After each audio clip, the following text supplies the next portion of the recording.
बिस्मिल्लाहिर्रहमानिर्रहीम। अस्सलाम वालेकुम ख़वातीन हज़रात, मैं हूँ आपका जुनैद सलीम और आप देख रहे हैं इंसाफ डिजिटल। नाज़रीन, पसे पर्दा जारी मामलात बहुत तेज़ी से आगे बढ़ रहे हैं, बाज़ जोहतों में बहुत तेज़ी से और बाज़ जोहतों में सिर्फ दिखावे की हद तक, जिससे मुस्तकबिल का मंजरनामा भी काफ़ी हद तक वाज़ेह होता जा रहा है। एक बात नाज़रीन पहले समझ लीजिए कि जिन लोगों का ख्याल है कि ये सेटअप फ़ौरी तौर पर ख़त्म होने जा रहा है, चंद दिनों या हफ़्तों का मेहमान है, ऐसा नहीं हो रहा, ना होने जा रहा है। यूँ लगता है कि इस सेटअप के अंदर रहते हुए ऐसी तब्दीलियाँ होंगी कि सब कुछ बदला हुआ महसूस होने लगेगा। अपनी इस बात को ज़्यादा आसान करके बताने की कोशिश करूँ कि अपने गुज़िश्ता वीलॉग में भी मैंने अर्ज़ किया था कि मौजूदा सिविल सेटअप जो वज़ीर-ए-आज़म शहबाज शरीफ की क़यादत में काम कर रहा है, ये अपनी शेल्फ़ लाइफ या पूरी कर चुका है, अपनी अफादियत अरसा दराज से खो चुका है। पस पर्दा बैठी हुई ताकतों को इस बात का एहसास तो हो गया था कि शहबाज सरकार ने मुल्की मईशत का जो जूस निकाला है, जो सत्यानाश किया है, ये उसे सवा सत्यानाश करने के सिवा कुछ नहीं आगे कर सकते। मगर ये समझ नहीं आ रही थी कि अब आगे क्या करेंगे। एक वजह ये भी थी कि इमरान खान के साथ मामलात ऐसे पॉइंट ऑफ नो रिटर्न तक चले गए थे कि वहाँ से वापसी जो है अफ्रीकैन की वो नामुमकिन नज़र आ रही थी। मगर उस महाज पर भी बर्फ़ पिघलने से अब पसे पर्दा क़ुव्वतों को किसी हद तक इत्मीनान लेने का सांस मिला है। ज़राए का कहना ये है कि किसी नए सेटअप से पहले मौजूदा हुकूमती लॉट के अंदर से ही बड़ी तब्दीली लाई जाएगी। ताहाल ये फ़ैसला नहीं हो सका कि शहबाज शरीफ, इसहाक़ डार और मरीम नवाज़ वगैरह को अगले हुकूमती अरेंजमेंट में शामिल रखना है या उन्हें खुदा हाफिज़ कहना है। नाज़रीन, ये बात भी ज़हन में रखें, अगर इन तीनों शख्सियात को या कम से कम दो शख्सियात को अगले सेटअप में रखा जाता है, शहबाज शरीफ और मरीम नवाज़ साहिबा को, तो फिर इससे वो नीचे आने के लिए तो तैयार नहीं होंगी। वो यही नशस्तें होंगी जिन पे वो इस वक्त बराजमान है। या फिर ये भी सोचा जा सकता है कि क्या इन तीनों शख्सियात को खुदा हाफिज़ कह दिया जाएगा।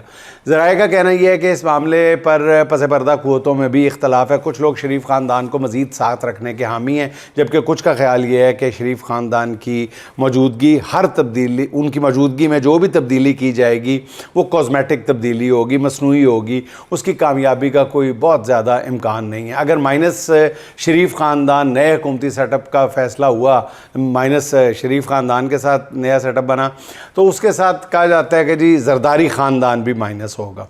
अब ज़रा ये कहते हैं कि अगर शरीफ और ज़रदारी ख़ानदान माइनस हुए तो नून लीग और पीपल्स पार्टी के अंदर इतना काम हो चुका है कि किसी आइनी बहरान के बग़ैर ही दोनों जमातों के अंदर मतबादल क़यादत जो है वो मौजूद होगी, जो हंसी खुशी अपनी क़यादत को माइनस करने पर तैयार ही नहीं बल्कि उसके लिए काफ़ी पुरजोश भी नज़र आएगी। अब ये ज़राए कहते हैं, मैं इसकी ज़िम्मेदारी नहीं ले रहा।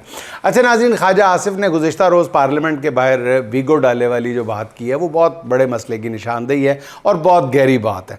ख्वाजा आसिफ ने कहा है कि जी वीगो डाले से बड़ी फाशी और कोई नहीं है, पार्लियामेंट को वीगो डाले से बचाया जाए। जो वीगो डाले के स्टीयरिंग पर बैठ जाता है उसके दिमाग को कुछ हो जाता है। पहली बात तो ये है कि जब ये वीगो डाले ख्वाजा साहब के लिए अवामी मैंडेट को पामाल कर रहे थे, तब ये वीगो डाले वाले पीटीआई के घरों के बाहर भी आ जाते थे। उस वक़्त तो ख्वाजा साहब को कोई एतराज़ नहीं हुआ।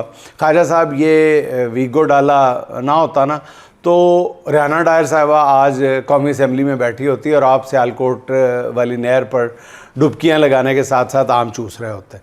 मोहतरम ख्वाजा साहब, नून लीग का तो पूरा मैंडेट ही इन वीगो डालों की मरहून मिन्नत है। ये वीगो डाले तो आपके मौसम थे, अब पता नहीं क्या हुआ है। मैं बताता हूँ, बताने की कोशिश करता हूँ कि अब क्या हुआ है। ज़राए बताते हैं कि ये वीगो डाले अब मिशन पे हैं और ये भी बता दूँगा कि कामयाब मिशन पे हैं। ख्वाजा साहब सिर्फ वीगो डाले की बात ना करें, खुल के बात करें, ये भी बताएं कि ये वीगो डाले पार्लियामेंट लॉजेस में जाते कहाँ हैं। ख्वाजा साहब, आपको सब पता है मगर आप पूरा सच बोलने के लिए तैयार नहीं है, पूरी बात बताने के लिए तैयार नहीं है। चल मैं कुछ इशारा कर देता हूँ। खैर साहब, आप जानते हैं ना कि नून लीग को पूरे पाकिस्तान से सिर्फ 17 सीटें मिली थी, बाकी तो सब नशस्तें फार्म 47 की देनी थी। जब फार्म 47 बन रहे थे तब भी ये वीगो डाले ही थे। एक और बात, जिनको फार्म 47 मिला था उनकी वफादारी भी जमात से ज़्यादा वीगो के साथ थी और फार्म 47 पर जितवाए गए अब आपकी तरह की बूढ़ी क़यादत को बोझ समझने लगे हैं। आने वाले दिनों में ये फार्म 47 वाले इन्हीं वीगो डालों पर बैठकर अपनी जमात का किला फतह करने भी जा सकते हैं। खैर साहब, यही कह सकता हूँ कि जागते रहना, फार्म 47 ते ना रहना। अच्छा नाज़रीन, शहबाज सरकार के चल चलाओ की ख़बरें शायद अमेरिका भी पहुंच गई हैं। शायद इसी वजह से गुज़िश्ता रोज़ स्विट्ज़रलैंड में होने वाले ईरान अमेरिका मुज़ाकरात के पहले दौर के दौरान अमेरिका के आला सतह के वफ़द की तमाम तर तवज्जो जो है वो शहबाज शरीफ की बजाय फील्ड मार्शल आसिम मुनीर साहब पर रही। अमेरिका ही नहीं, ईरानी वफ़द ने भी वज़ीर आज़म शहबाज शरीफ को या तो इग्नोर किया या उनको को बहुत ज़्यादा सीरियसली नहीं लिया। जब ईरानी वफ़द ने अमरीकी वफ़द के हमरा तस्वीर बनवाने से इनकार किया तो हमारे वज़ीर आज़म ने कोशिश की कि ईरानी वफ़द अपना फ़ैसला तब्दील कर दे, मगर ईरानी वज़ीर ख़ारजा ने उनकी कोई बात नहीं सुनी। अमरीकी नायब सदर DJ वैंस तो कोई लगी लिपटी बग़ैर दिल की बात ज़बान पे ले आए। आपने सुन ही लिया होगा कि उन्होंने कहा कि मेरी ज़िंदगी में एक भारतीय और एक पाकिस्तानी बहुत अहम है। भारतीय मेरी बीवी है और पाकिस्तानी फील्ड मार्शल हैं। 3 माह से मैंने सबसे ज़्यादा गुफ्तगू जो की है वो फील्ड मार्शल आसिम मुनीर से की है। वो मिलिट्री लीडर से ज़्यादा सफारतकार हैं, बल्कि फील्ड मार्शल स्टेट्समैन हैं। नाज़रीन, आपने नोट किया होगा जब अमरीकी नायब सदर ये बात कर रहे थे तो वज़ीर आज़म शहबाज शरीफ का चेहरा जो था वो देखने के काबिल था, बिल्कुल उतरा हुआ था। ज़राए का ये कहना है, जब वो ये जुमले एग्जैक्टली बोल रहे थे, उससे पहले वो तारुफ भी करवा रहे थे फील्ड मार्शल का, लेकिन जब ये जुमले अदा किए जा रहे थे, तफसील के साथ फील्ड मार्शल की तारीफ़ हो रही थी, उस वक्त वज़ीर आज़म शहबाज शरीफ का चेहरा था वो कभी उतर रहा था कभी चढ़ रहा था, बिल्कुल अजीब व गरीब सा बना हुआ था। ज़राए का कहना यह है कि अमरीकी नायब सदर की तरफ से फील्ड मार्शल की ये पजीराई, उसमें वज़ीर आज़म का ज़िक्र तक ना होना कि जी आला तरीन सफारती महाज पर ये कहा जाता है कि ये पैगाम पहुँच चुका है कि पाकिस्तान में ताकत का महवर व मरकज़ कहाँ है। अच्छा नाज़रीन, ज़राए बता रहे हैं कि इमरान खान से जेल में मुलाकातें जो हैं वो बहाल करने का असूली फ़ैसला हो चुका है। बताया जा रहा है कि इस मामले में वज़ीर आला सुहेल अफरीदी की मोहसिन नकवी से मुलाकातों ने किरदार अदा किया है। ज़राए ने यह ख़बर दी थी कि पहले इमरान खान की बहन नौरीन खान से रब्ता किया गया और उनसे कहा गया कि वो तैयार रहें। इतवार के रोज़ यानी कल जो गुजर गया उनकी इमरान खान से मुलाकात करा दी जाएगी, जिस पर नौरीन खान ने अपनी बहन अलीमा खान से रब्ता किया। अलीमा खान ने कहा कि वो अदालती हुक्म के मुताबिक मुलाकात करें, जिस पर नौरीन खान ने मुलाकात की ऑफ़र मुस्तरद कर दी। ताहम नौरीन खान ने ऐसी खबरों की बिल्कुल तरदीद कर दी। उनका कहना यह है कि ना उन्हें ऐसी कोई ऑफ़र हुई है, ना उन्होंने इनकार किया है।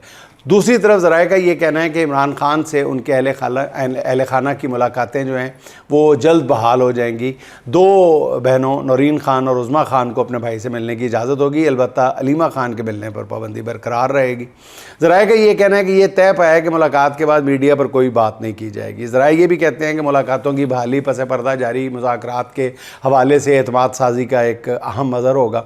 इस पर फ़रीक़ैन की तवक्को के मुताबिक अमल दरामद जारी रहा तो दूसरे मामलात पर भी आसानी से बात शुरू की जा सकती है। अच्छा नाज़रीन, पंजाब में नून लीगी सरकार ने बेशतर सरकारी अदारे मरीम नवाज़, नवाज़ शरीफ, कलसूम नवाज़, शहबाज शरीफ के नाम से मंसूब किए हैं। रेडियो से लेकर साइन बोर्ड तक, बल्कि बाज़ लोग कहते हैं जी बैतुल खला तक, वो जो हैं वो इन रहनुमाओं की तस्वीर से सजाए गए हैं, मगर दिल कहते हैं कि जी अभी हुक्मरानों का इससे भरा नहीं है। अब एक नून लीगी MPA आपने सुन ही लिया होगा, अरशद मलिक साहब ने हमारे साहिवाल से, उन्होंने मुतालबा किया है कि 5000 के नोट पर मियाँ नवाज़ शरीफ की तस्वीर छाप दी जाए।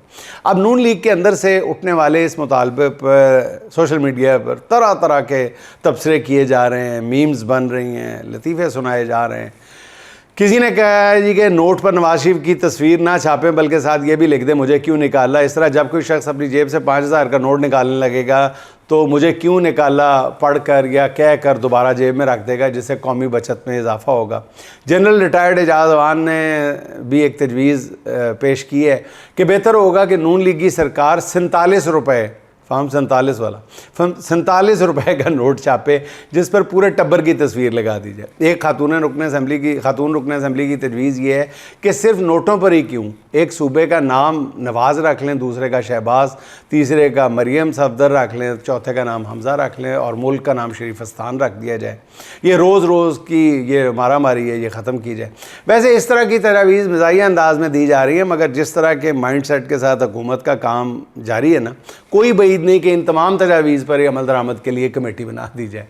अच्छा नाज़रीन, पहले भी अर्ज़ किया था कि हुक्मरानों की करप्शन की दास्तानें हर सू फैली हुई हैं, हर जगह पे अखबार नवीस भी, सियासी हलकों में भी ये दास्तानें जो हैं ये मुख्तलिफ़ अंदाज में, मुख्तलिफ़ अल्फाज के हेर फेर से, कुछ छोटे मोटे हक़ाइक़ के रद्दोबदल से ये डिस्कस हो रही है। इस्लामाबाद के ड्राइंग रूम्स में ये करप्शन कहानियाँ अब खुलेआम बयान की जा रही हैं। कुछ सहाफ़ियों के पास करप्शन की कहा जा रहा है कि जी फाइलें भी मौजूद हैं। अक्सर हुकूमती अरकान असम्बली भी इन महफ़िलों में जाते हैं। इनका पहला मकसद तो ये होता है कि उन्हें पता चले कि उनके हाथ कौन कौन से साथियों के नाम आ गए हैं। उनमें से एक रुकन असम्बली से जब ये पूछा गया कि एक ख़ातून हुकूमती अहदेदार ने लंदन में फ़्लैट ख़रीदा है, इस बारे में आप क्या कहते हैं, जिस पर उन्होंने कहा कि एक फ़्लैट कोई चीज़ नहीं है, बहुत बड़ा हाथ मारा जा रहा है। अब ज़राए का ये कहना है कि पंजाब में गवर्नेंस के मामले पर पस पर्दा क़ुव्वतें सबसे ज़्यादा गुस्से में। एक तरफ मुल्क को दिफाई लिहाज से शदीद ख़तरात हैं, जिसकी वजह से दिफाई बजट में इजाफा नागुज़ीर है और रवां साल इसके लिए वफाक ने सूबों से ग्रांट ली है, मगर ये कब तक चलता रहेगा। भारत का दिफाई बजट जो है वो 70 से 80 अरब डॉलर हो चुका है। इसके मुकाबले में पाकिस्तान का दिफाई बजट जो है वो 11 से 12 अरब डॉलर के दरमियान है। अब कब तक, सवाल ये पूछा जा रहा है, कब तक 5 गुना बड़े दुश्मन का इन्हीं वसाइल के साथ मुकाबला किया जाता रहेगा। एक तरफ मुल्की बका के चैलेंजेस दरपेश है, दूसरी तरफ लूटमार, मुबैना लूटमार जो है वो अपने आखिरी नुक्ते तक पहुंची हुई है। पंजाब की जिस खातून वज़ीर की करप्शन की कहानियाँ ज़ुबान ज़द आम हैं, उनके बारे में ये इल्ज़ाम लगाया जा रहा है कि वो ख़ुद ऐसा नहीं कर रही, वो किसी के कहने पे ऐसा करती रही हैं या कर रही हैं। अब सुराग वहाँ तक पहुँच रहा है जहाँ पर जाके टांगें कांपने लगती हैं। लेकिन ये बात जो है ये अभी सियासी हलकों में डिस्कस हो रही है। अभी तक कोई ठोस सबूत जो है या कार्रवाई जो है उसका आगाज़ नहीं किया गया। बहरहाल, अच्छा नाज़रीन, गिलगित बल्तिस्तान में सब कुछ एन स्क्रिप्ट के मुताबिक हो रहा है। ये अलग बात है कि हतमी स्क्रिप्ट से पीपल्स पार्टी पहले नावाकिफ़ थी। उसे यही बताया गया था कि जीबी में हुकूमत पीपल्स पार्टी को मिलेगी, मगर ये नहीं बताया गया था कि हुकूमत की लगामें किसी और के हाथ में होंगी। इस हतमी स्क्रिप्ट का पता चलने पर बिलावल भुट्टो कुछ रोज़ काफ़ी गुस्से में नज़र आए, मगर फिर उन्हें पता चला कि फ़िल्म का डायरेक्टर बहुत तगड़ा है। कहानी में इस वक्त पीपल्स पार्टी को जो लीडिंग रोल मिल रहा है उसके लिए नून लीग भी बेचैन है, इसलिए जो है वो फौरी फ़ैसला करो, जिस पर पीपल्स पार्टी फौरी तौर पे औकात में आ गई।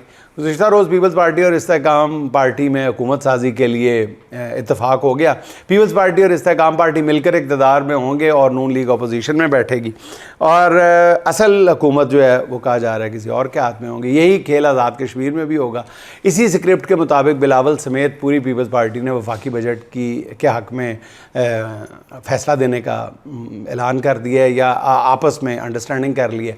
5 साल से पीपल्स पार्टी और नून लीग में नाज़रीन नूरा कुश्ती जारी है। जब चाहे एक दूसरे के मुखालिफ बन जाते हैं, जब चाहे मिल बांट कर खाने पर इत्तेफाक कर लेते हैं। ऐसा करते हुए उन्हें पता भी नहीं चलता कि अवाम दोनों जमातों के ये हरकतें जो हैं ये देख देख कर तंग आ चुकी हैं और इन हुक्मरान जमातों से ये जो जज्बा है ये नफ़रत में तब्दील हो चुका है। बहरहाल नाज़रीन, आखिर में शहजाद नैयर के चंद अशार। यूँ तो ये शहर था जंजीर बपा पहले से, यूँ तो ये शहर था जंजीर बपा पहले से, अब के लेकिन ये असीरी है जुदा पहले से। तखलिया तोड़ के देखें तो दिखाई देंगे, तखलिया तोड़ के देखें तो दिखाई देंगे, अब वो हालात नहीं ज़िल्ले खुदा पहले से। बेसबब शाखे शजर से नहीं उतरे पंछी, बेसबब शाखे शजर से नहीं उतरे पंछी, तू भी अंदाज़ा उफ्ताद लगा पहले से। उसने भी बर्फ़ का मलबूस किया और दबीज़, उसने भी बर्फ़ का मलबूस किया और दबीज़, हमने भी आँच बढ़ाई है ज़रा पहले से, हमने भी आँच बढ़ाई है ज़रा पहले से। नाज़रीन, खुश रहें, खुश रखें। आपसे मुलाकात होगी इंशाअल्लाह अगले व्लॉग में। अल्लाह हाफ़िज़।